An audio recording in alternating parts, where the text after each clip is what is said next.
She was queen for 9 days. 9 days. Most people spend more time deciding what to watch on a Friday night. And yet, in those 9 extraordinary days in the summer of 1553, the entire future of England, its religion, its monarchy, its place in the world, hung in the balance over the fate of one 16-year-old girl. History would go on to remember her as a tragic footnote, a puppet, a pawn, a queen who never really was. But what if history got it wrong? What if the uprising that tore the crown from her head had failed?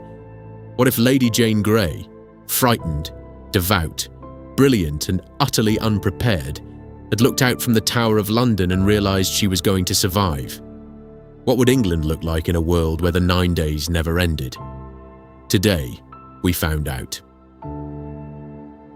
To understand what we're about to rewrite, you first need to understand just how close it was. Lady Jane Grey was born in 1537, the same year, almost to the month, that Henry VIII's longed-for son, the future Edward VI, entered the world. She was a great-granddaughter of Henry VII.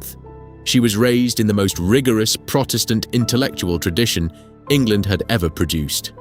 She could read Latin and Greek. She debated theology with bishops and held her own.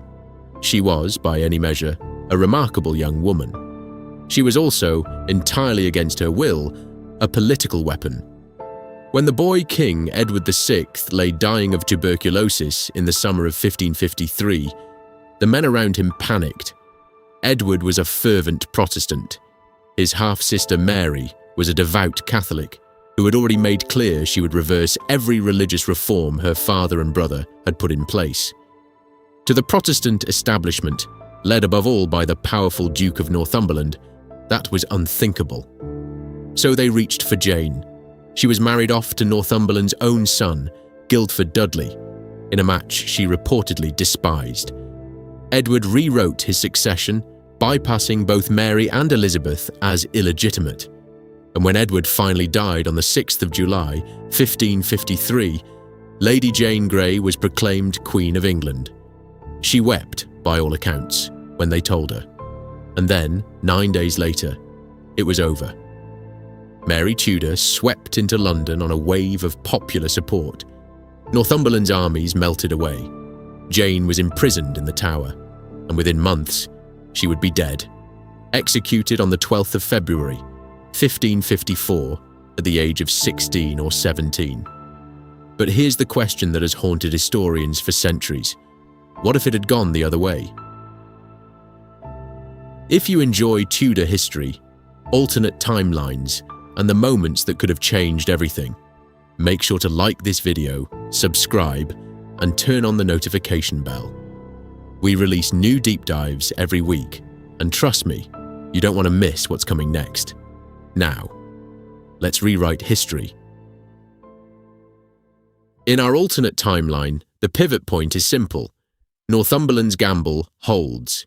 In real history, Mary Tudor's support snowballed because ordinary English people, Catholic and Protestant alike, felt a bone-deep loyalty to Henry VIII's daughter, the legitimate Tudor line.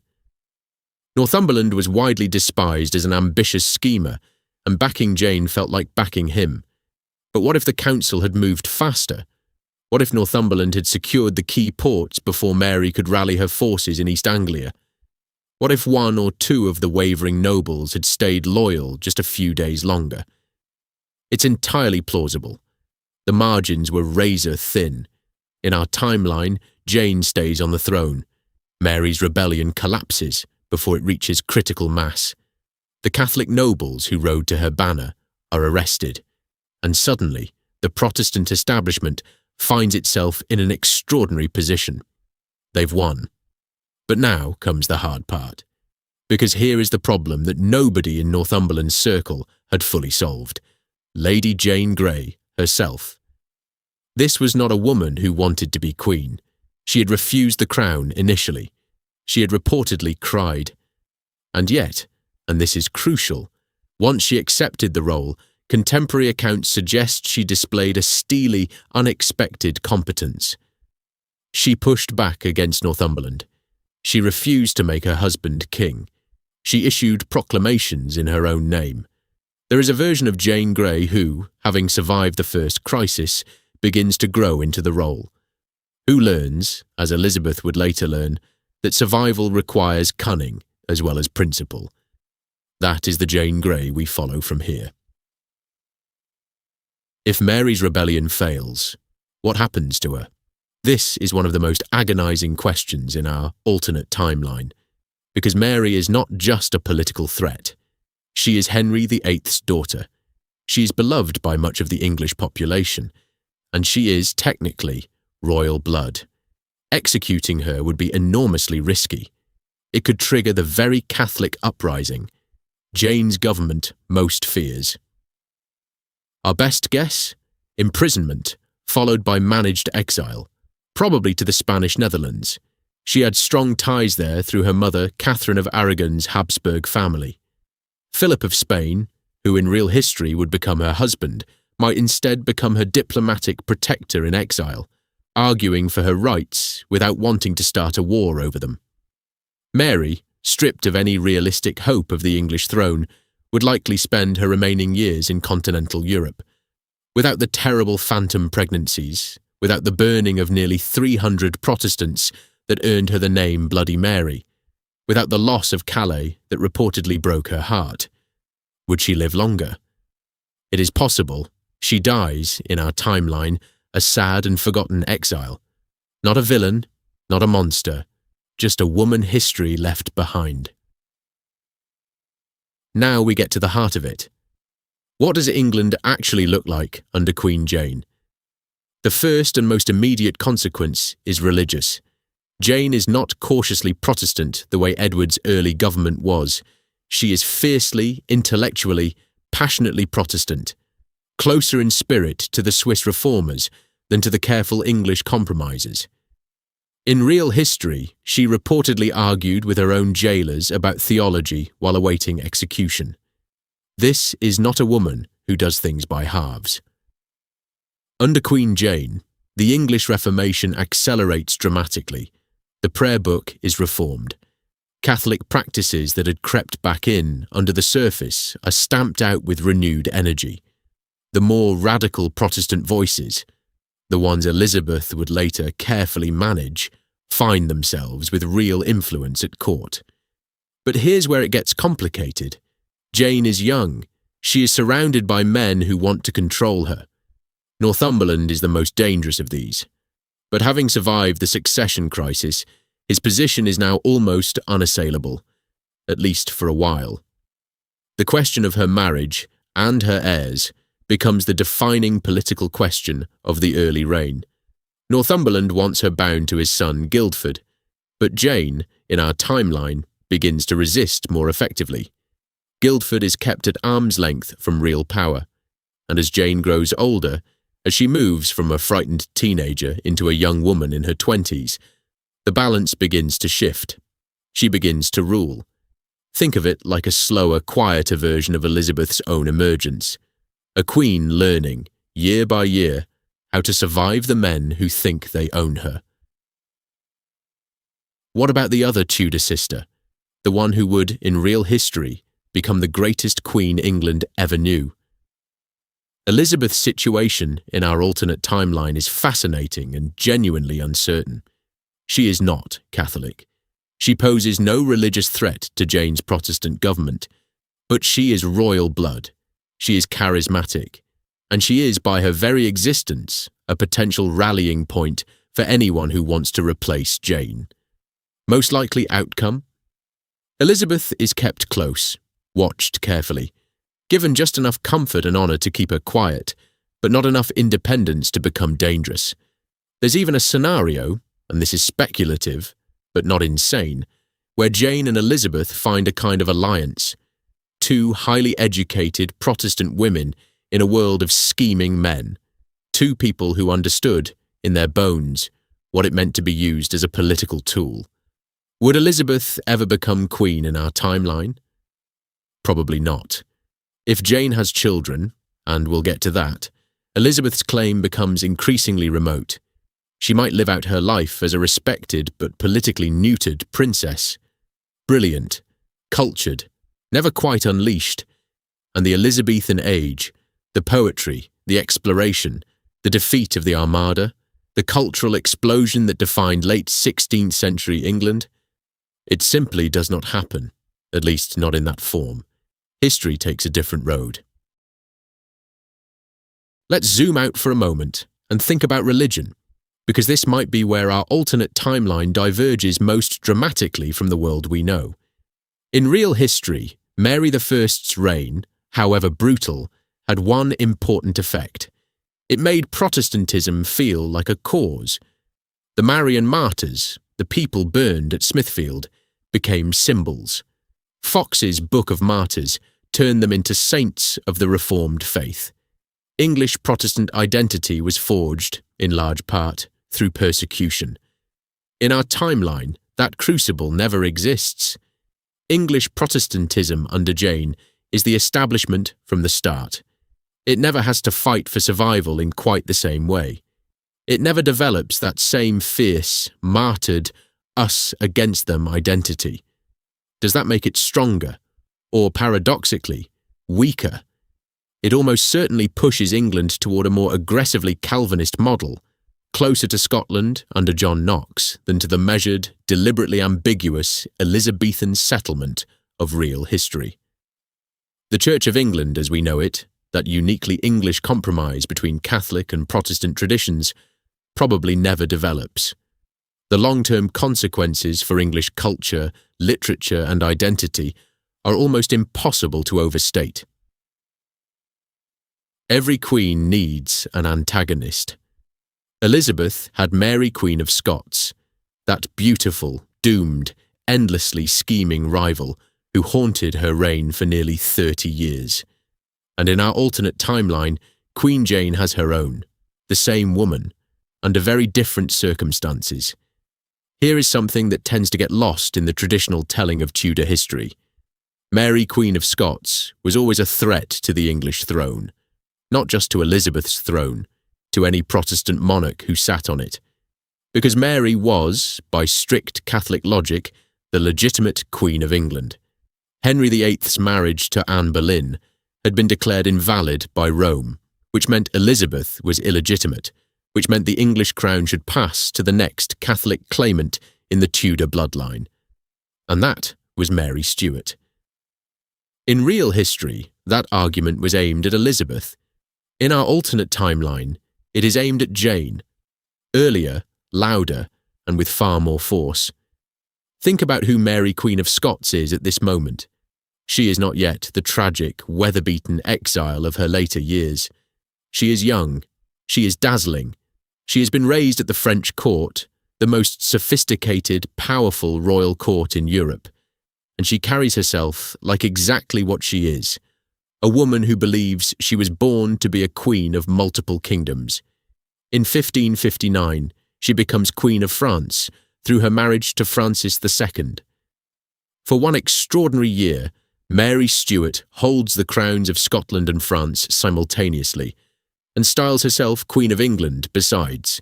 3 crowns, 1 woman. To Jane's government, sitting in London with its radical Protestant reforms and its still uncertain grip on power, this is not an abstract diplomatic problem. This is an existential threat with a human face, and here is what makes it truly dangerous. The threat does not come primarily from Mary herself, not at first. It comes from everything that gathers around her. France sees in Mary the perfect instrument for breaking Protestant England's growing confidence. The Guise family, Mary's powerful French uncles, are among the most aggressive champions of the Catholic cause in all of Europe, and they have both the resources and the ruthlessness to act on her behalf. Funding English Catholic exiles? Done. Sponsoring quiet conspiracies in the northern counties, where Catholic sympathies run deepest? Absolutely. Keeping Jane's council in a permanent state of anxious intelligence gathering? That is practically the point. The Pope, meanwhile, has been watching Jane's increasingly radical reformation with mounting horror. In our alternate timeline, a papal declaration comes. earlier, sharper, and more politically targeted than anything issued against Elizabeth in real history. Jane is denounced as a heretic usurper. Her subjects are released from their allegiance to her, and Mary, Queen of Scots, is held up as the rightful Catholic Queen of England, the woman Providence has appointed to restore the true faith to a corrupted kingdom. That is not just theology. That is a license for rebellion. And the English Catholic exile community, the nobles who fled Jane's England, the priests trained in secret on the continent, the families who had quietly kept their rosaries hidden through Edward's reign and now found themselves with nowhere left to hide, they coalesce around Mary like iron filings around a magnet. She becomes their hope, their figurehead, the face on the banner they intend to carry back across the Channel. Here is what makes this rivalry so much more personal than a simple clash of states. Jane and Mary are almost exact contemporaries. Both are young women in a world that expects queens to be managed rather than to govern. Both are more educated, more formidable, more genuinely capable than the men around them would like to admit. And yet they represent everything the other cannot be. Jane, bookish, austere, fiercely Protestant, her legitimacy built on parliamentary statute and the dying wish of a boy king. Mary, luminous, political, deeply Catholic, her legitimacy rooted in blood and divine right and the backing of half of Europe. They would never meet, but they would know about each other constantly. Every dispatch from the continent, every intercepted letter, every report from Jane's network of intelligences on the continent would carry Mary's name. And in the courts of France and Rome, every move Jane made would be scrutinized for the weakness that might finally give Mary her opening. This is the defining tension of Jane's reign. Not a war with Spain, not a dispute with Parliament, but a slow, grinding, decades-long Cold War fought with spies and exiles and propaganda and the constant nagging fear that somewhere across the water a rival queen is waiting for Jane to make a single fatal mistake. Would Mary ever actually invade? It is more than possible. With French backing, with a papal blessing, with a network of Catholic sympathisers inside England ready to rise, a landing in the north, in Lancashire or Yorkshire, in the heartland of English Catholic resistance, would be a genuine military proposition. And unlike the England of 1588, which had 30 years of Elizabethan government to build its defences, Jane's England is younger, rawer, and more internally divided. An invasion in the 1560s or 1570s, under those circumstances, is not a guaranteed failure. Jane's survival did not end the fight for England's soul. It just changed who was doing the fighting. Here is perhaps the most sweeping question of all. What happens to the Tudor dynasty itself? In real history, the Tudors ended with Elizabeth, childless, the last of her line. The Stuarts inherited, and with them came the tensions that eventually exploded into civil war. In our alternate timeline, it all depends on one thing: whether Jane has children. She almost certainly would have. She was young and healthy, and a Protestant queen desperate to secure her dynasty would have understood the political necessity of an heir. If Jane has children, Protestant children raised in the faith, establishing a clear line of succession through the Grey Claim, the Stuart inheritance may never happen. James VI of Scotland's path to the English throne becomes far more difficult, perhaps impossible. The political and religious frictions that drove England towards civil war in the 1640s are entirely different. Does that mean no civil war? Not necessarily. The tensions between Crown and Parliament, between different visions of Protestantism, might still erupt, but the specific, Stuart-shaped version of that conflict, gone. And what of Mary, Queen of Scots? Without an English throne to claim, without the Catholic exile community that sustained her cause, her story is likely quieter, sadder. A queen of a small northern kingdom, slowly outmaneuvered, without the dramatic decades of scheming that made her one of history's most compelling figures. The world of our alternate timeline is, in short, almost unrecognizable by the early 17th century. Come back for a moment to that girl in the tower. July 1553. She is 16 years old. She has been queen for 9 days. Outside the walls, Mary Tudor's support is growing. The men who put her on the throne are beginning to waver, and Jane Grey, brilliant, frightened, devout, sits with her books and her faith and waits to learn whether she will live or die. In real history, she died. She was led to the scaffold on a cold February morning, and she forgave her executioner, and she asked him to make it quick, and the world moved on without her. Mary burned her Protestants. Elizabeth built her golden age. Shakespeare wrote his plays. The Armada came and failed, and Lady Jane Grey was remembered, when she was remembered at all, as a footnote. A sad story. 9 days and then nothing. But in our alternate timeline, she lives, and in living, she changes everything. The Church of England as we know it, that improbable, magnificent compromise, never exists. The Elizabethan Age, with its poetry and its pirates, and its reinvention of the English soul, never happens. The Stuarts never sit on the English throne. The Civil War, if it comes at all, comes differently. Mary Queen of Scots fades into quiet obscurity rather than romantic martyrdom. History does not just take a different turn, it becomes a different history entirely, all because a frightened 16-year-old girl who never wanted the crown in the first place managed to keep it. That is the thing about history that should keep us all a little humble. It is fragile. It is contingent. The world we live in, the language we speak, the institutions we trust, the culture that shapes everything about how we see ourselves, rests on moments so small, so precarious, that a single different decision by a single wavering nobleman in the summer of 1553 might have unmade all of it. Lady Jane Grey was not a footnote, she was a hinge point, and history swung the wrong way. Or maybe, just maybe, it swung the only way it could. If this video made you think differently about how close history can come to going another way, give it a like. It genuinely helps more people find this channel. And if you want to keep pulling on these threads, if you want to know what happens when we ask the same questions about Anne Boleyn, or Elizabeth, or the Armada, or the Stuarts, subscribe and turn on the notification bell. There is so much more to come. Until next time, keep questioning history, because history is always questioning us back.